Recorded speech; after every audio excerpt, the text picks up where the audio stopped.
నచ్చిందల్లా చేసే, నచ్చినట్టు తిరిగే, అడ్డు అదుపు లేదు. ఈరోజు జీవితంలో ఎంజాయ్ చేయకపోతే రేపు చేయాలనుకున్న మరో జీవితం లేదు. ఇదో ఫిలాసఫీ. ఇలాంటి ఫిలాసఫీలు నమ్ముతున్నారు ఈరోజు. అలాగే నమ్మింది ఒక అమ్మాయి. నమ్మింది అడ్డగోలు పనులు చేసింది. ఆ అడ్డగోలు పనులు చేస్తున్న ఆ కల్చర్ని లేటెస్ట్గా ఏమంటారంటే హిప్ కల్చర్ అంట. హిప్ కల్చర్ అంటే నచ్చిందల్లా చేయి అంట. ఆ నచ్చిందల్లా చేస్తూ తిరుగుతారు. ఈ అమ్మాయి అలాగే తిరిగింది. అక్కడ ఒక స్లోగన్ ఏంటి చెప్పిన, రోడ్డు అయినా, ఇల్లు అయినా, ప్రదేశమైనా, ఎక్కడైనా ఆనందం కొరకు ఎవరి దగ్గర తలదించాల్సిన అవసరం లేదు, నచ్చిందల్లా చెయ్యి. ఇది హిప్ కల్చర్ స్లోగన్. ఇలాంటి స్లోగన్లో బతుకుతుంది. అందరికి ఇంట్లోకి చెడ్డ పేరు తెచ్చేసింది.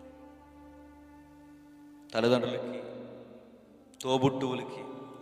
ఈ అమ్మాయిని చూసిన వెంటనే బాధపడేవారు. ఈ లేత వయసులో ఇలాంటి పనులు చేస్తుంది ఏంటి అని. ఒకరోజు ఆ తల్లి ఎంతగా ఇసుకుపోయిందంటే చెప్పి ఇసుకుపోయి వాళ్ళ నాన్న ఇంటికి వచ్చి ఏడ్చినందుకు తన కూతురు చచ్చిపోతే బాగుండని ప్రార్థన చేసింది. వాళ్ళ నాన్న ఇలా బైక్ వేసుకొస్తున్నాడట. సెంటర్లో కూరగాయలు ఉంటారు కదండి, ఆ కూరగాయలు అన్నారు, రే మనవాడు బైక్ ఎక్కి తిరుగుతుందిగా, ఎలా అమ్మాయినంట. ఆ మాట వాళ్ళ నాన్న చెవిలో పడిందండి. ఎలా ఉంటుందండి వాళ్ళ నాన్నకి? ఇదిగో వీళ్ళ అమ్మాయినంట మన వాడు బైక్ ఎక్కి తిరుగుతుందనగానే ఆ మాట ఆ కన్న తండ్రి చెవిలో పడినట్టునే ఎలా ఉంటుంది? ఇంటికి వచ్చాడు, ఏడ్చాడు. బిడ్డలకు అన్నామనుకున్నాను తప్ప మన భవిష్యత్తుని పీకేసే ఈ బిడ్డలకు అన్నామని నేను అనుకోలేకపోయాను. ఉంటే అదైనా ఇంట్లో ఉండాలి, నేనైనా ఉండాలి, దీనివల్ల నా గౌరవం పోతుందని ఏడ్చాడు. చెప్పింది వినలేదు, నా ఇష్టం. ట్రెండ్ ఏంటి చెప్పిన, తల్లిదండ్రులు వద్దని చెబితే ఆడపిల్లలు మగపిల్లలు మా ఫ్రీడమ్ కట్టొస్తున్నారని తల్లిదండ్రుల మీదే కేసులు పెడుతున్నారు తెలుసా. మా భవిష్యత్తు కట్టొస్తున్నారని తల్లిదండ్రుల మీదకి కేసులు పెడుతున్నారు. అలాగే ఈ అమ్మాయి నా ఫ్రీడమ్ కట్టొచ్చారంటే మీ సంగతి చూస్తాను. కానీ మాటలన్నీ వినపడుతున్నాయి అమ్మాయి కోసం. ఎందుకంటే ఆ స్లోగన్లో బతుకుతుంది. వాళ్ళ అమ్మకి తెలిసింది ఆ అమ్మాయి తిరుగుతున్న వాళ్ళకి వావి వరుసలు కూడా లేవు. బాధపడింది. పాస్టర్ గారి దగ్గరికి వచ్చింది, లైన్లో నిలబడ్డది, ఒకటే మాట అడిగింది. అందరూ ప్రార్థన అవసరతలు చెప్తున్నారు, ఈమె కూడా ప్రార్థన అవసరత చెప్పింది. ఏమ్మా ఏం చేయాలని పాస్టర్ గారు అడిగారు. మా కూతురు చచ్చిపోవాలని ప్రార్థన చేయండి.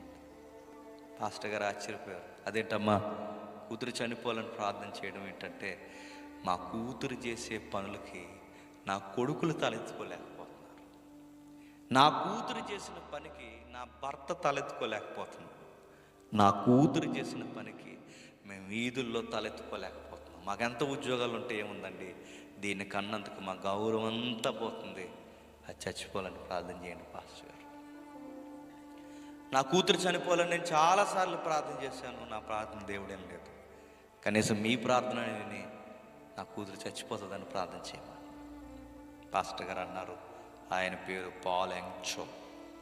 ఆయన ఇలా పిలిచాడు, ఆమె ఇలా రా, ఆ లోపలికి చూడు, ఆ కనబడుతున్న విగ్రహంలో నీకు ఏం కనబడుతుందని అడిగాడు.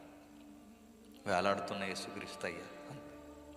అప్పుడు ఒక మాట అన్నాడు, అమ్మా ఆ రక్తం కారుస్తున్న యేసుక్రీస్తు వారు నీ కొరకు నా కొరకే కాదు, పాపంలో మగ్గిపోతున్న నీలాంటి కూతురు కొరకు కూడా ఆ ప్రభు రక్తం కార్చాడు. మరి నన్ను ఏం చేయమంటారయ్యా అంటే, చచ్చిపోవాలని ప్రార్థన చేయకు, మారిపోవాలని ప్రార్థన చేయి. ఎందుకంటే నీలాంటి నాలాంటి వారి కొరకు మనం మారాలని ఆయన చచ్చిపోయాడు. నీ కూతురు కూడా మారాలని ఆ ప్రభు దగ్గరికి వచ్చి ప్రార్థించి నీ కూతురు మారుతుంది. చేయమంటావంటే ఆవిడంది, అయ్యో మారతాదని నేను కోరుకుంటే చచ్చిపోవాలని ఎందుకు కోరుకుంటానండి, మారితే చాలు. నెలలు గడిచే ప్రార్థన చేస్తుంది. ఒకరోజు ఈ అమ్మాయి ఒక హోటల్లో ఉంది, వీళ్ళమ్మ ప్రార్థనలో ఉంది. ఒకవైపు రాత్రంతా వీళ్ళమ్మ ప్రార్థన చేస్తుంటే ఈ అమ్మ బాగా తాగి, ఈ అమ్మాయి మగ పిల్లలతో 4-5 పిల్లలతో హోటల్ రూమ్లో ఉంది. బాగా మత్తెక్కింది. ఎందుకంటే ఈ మధ్యకాలంలో ఇంకా స్త్రీ పురుషులని లేదు, అందరూ తాగుతున్నారు. తాగింది, మత్తులో ఉంది. ఆ మత్తులో ఉండగా ఈ చుట్టూ ఉన్న ఈ కుర్రగాళ్ళు ఉంటారు కదండి, ఆ కుర్రగాళ్ళు తన దేహాన్ని చిదిమేయడానికి రెడీ అయ్యారు. ఎందుకో తనకు మెలకు వచ్చింది. ఆ మత్తులో పైకి లేచింది. చుట్టూ మగపిల్లలు. తనకే ఎందుకో ప్రశ్నార్థకం అయిపోయింది. నా చుట్టూ ఏంటి, నేనొక్కదాన్ని ఇక్కడ ఉండడం ఏంటి, ఈ చీకటి ఏంటి? ఒకప్పుడు మా నాన్న ఎలా ఉండేవాడు, నా లైఫ్ ఎలా ఉండేది? ఎందుకో తెలియకుండా తనలో ప్రశ్నలు రేకెత్తింపబడ్డాయి. నా జీవితం ఎలా ఉండే జీవితం ఎలా అయిపోవడం ఏంటి? ఇలాంటి అల్లరోళ్ళందరూ నా చుట్టూ ఉండడం ఏంటి? ఇలాంటి జీవితం ఎలా ఉందని ఒకసారి తన పాత జీవితాన్ని జ్ఞాపకం చేసుకున్నప్పుడు తన మీద తనకే అసహ్యం కలిగింది. బతకాలనిపించింది. ఎందుకంటే అప్పటికే తను చాలాసార్లు పాపంలో పడిపోయింది. చాలాసార్లు చేయకూడని తప్పులని చేసేసింది. ఒకసారి ఊహించుకుంది ఎంత పవిత్రంగా వాళ్ళ అమ్మ నాన్న పెంచారో, ఇప్పుడు తన జీవితం ఎలా అయిపోయిందో ఊహించుకుంది. ఇక తనకు అర్థమైపోయింది. తన బతుకు మీద తనకే అసహ్యం కలిగేసరికి చచ్చిపోవాలని ఒక నదిలో దూకేయడానికి బయలుదేరింది. ఆ నదిలో దూకేద్దామని బయలుదేరి వెళుతుండగా తనకు మరలా ఒకరి జ్ఞాపకం వచ్చింది. ఎలాగూ చచ్చిపోతాను కనుక చనిపోయే ముందు నా కోసం ఏడ్చి ఒక పిచ్చుతుంది ఈ భూమి మీద. ఆ పిచ్చిది ఎవరో కాదు, వాళ్ళ అమ్మ. అంతే కదండి, మన కొరకు పిచ్చిగా ప్రేమించి పిచ్చోళ్ళు ఎవరైనా ఉన్నారంటే అమ్మ నాన్న. ఇక నా కొరకు ఏడ్చే నా తల్లి ఉంది కనుక ఒక్కసారి ఆ తల్లికి నా ముఖాన్ని చూపించి చచ్చిపోదాం అనుకుని వాళ్ళ అమ్మగారి దగ్గరకు వచ్చింది. డోర్ కొట్టింది, ఆలస్యమైంది. ఏం చేస్తుందా అని కిటికీలో తీసింది. ఆ కిటికీలోంచి చూస్తే వాళ్ళ అమ్మ ప్రార్థనలో ఎక్కెక్కి ఏడుస్తుంది. అమ్మ అని కిటికీలోంచి పిలిచింది. వాళ్ళ అమ్మ బయటకు వచ్చింది. ఒకసారి అక్కని చేర్చుకుని ఇలా అంది. ఏం అడగలేదు, ఎక్కడికి పోయావని అడగలేదు, ఏ మాట ప్రశ్నించలేదు, ఈ రాత్రి ఎందుకు వచ్చావని అడగలేదు. ఒకే ఒక్క మాట అడిగింది, ఏమైనా తిన్నావా అని అడిగింది. గల్లు నేర్చింది ఆ ఆడపిల్ల. ఎందుకు చెప్పినా, నేను అర్ధరాత్రి వచ్చినా ఇప్పుడు ఎందుకు వచ్చావని నన్ను అడగలేదు.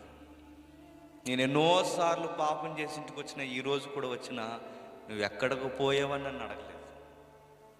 ఎంత ప్రేమించి అన్నం తిన్నావా అని నన్ను అడుగుతున్నావు. నన్ను ఎలా ప్రేమించాలనిపిస్తుందమ్మా, నాలాంటి దాన్ని నీకు చంపుకోవాలని అనిపించట్లేదని అడిగింది. అప్పుడు వాళ్ళ అమ్మ అంది, ఎలా రా ఒకసారి ఆయన చూడు, ఆయన రక్తం కాచింది ఎవరి కొరకు తెలుసా? నీ కొరకు. మరో మాట చెప్పినా, నేనింత నిన్ను ప్రేమించడానికి కారణం మొన్నటి వరకు నువ్వు చచ్చిపోవాలని నేను కోరుకున్నా. ఆయన ప్రేమ అర్థమైన తర్వాత నన్ను క్షమించిన దేవుడు నిన్ను కూడా క్షమిస్తాడని ప్రార్థన చేస్తున్నానమ్మా. కళ్ళు నేర్చింది, అమ్మను పట్టుకుంది. తర్వాత కొన్ని నెలలు గడిచిపోయాయి. మళ్ళీ తల్లి పాస్టర్ గారి దగ్గరికి వెళ్ళింది, నిలబడింది. ఆ నిలబడిన తర్వాత పాస్టర్ గారు అడిగారు, ఈ వచ్చినప్పుడు ఈసారి ఒక్కరితే రాకుండా ఒక అందమైన అమ్మాయిని పక్కన పెట్టుకుని వచ్చింది. ఆ వచ్చినప్పుడు ఆవిడని అడిగాడు, తల్లి నీ కూతురు బాగుపడలే, చచ్చిపోవాలని కోరుకున్నా కదా, ఇప్పుడు నేను అడుగుతున్నాను, నీ కూతురు బతికిందా, చచ్చిపోయిందా, మారిపోయిందా? ఒక్కసారి ఏడ్చి, ఆ కూతురు ఎవరో కాదయ్యా, ఈ బంగారు బొమ్మలా కనబడుతున్న ఈ అందగత్తే నా కూతురు అని చెప్పి, ఈ అమ్మాయా అని పాస్టర్ గారు అడిగారు. ఈ అమ్మాయే అని చెప్పారు. ఆ అమ్మాయి ఎలా మారిందంటే జరిగిన స్టోరీ అంతా చెప్పారు. మారిపోయింది. విషయం చెప్పిన, ఆ పాస్టర్ గారి దగ్గర తల్లి ఇద్దరు కలిసి అక్కడే మోకాలేసి, మరలా నా లేత వయసులో నేను చేసిన తప్పు మరలా చేయకుండా మార్చిన దేవునికి నేను పూర్తిగా సేవలోకి వచ్చేయాలనుకుంటున్నానని పాల్ యంగ్ సోగర్ చర్చ్లో one of the church member అయిపోయింది. విషయం ఏంటి చెప్పిన, ఆ అమ్మాయి పాపాలు క్షమించిన మరొక జూనియర్ పాస్టర్ గారు ఆ అమ్మాయిని పెళ్లి చేసుకుని ఇప్పుడు వీళ్ళిద్దరూ పరిచర్య చేస్తున్నారు. ఎందుకు ఈ విషయం చెప్తున్నాను చెప్పిన, అదే మణుగులో, అదే పాపంలో, అదే చీకట్లో అమ్మాయి అలా కొట్టుకెళ్ళిపోయింది. ఆ లేత వయసు తను ఏం చేద్దని చెప్పి కుక్కల చింపిన ఇస్తర్లాగా అయిపోయింది తన జీవితం.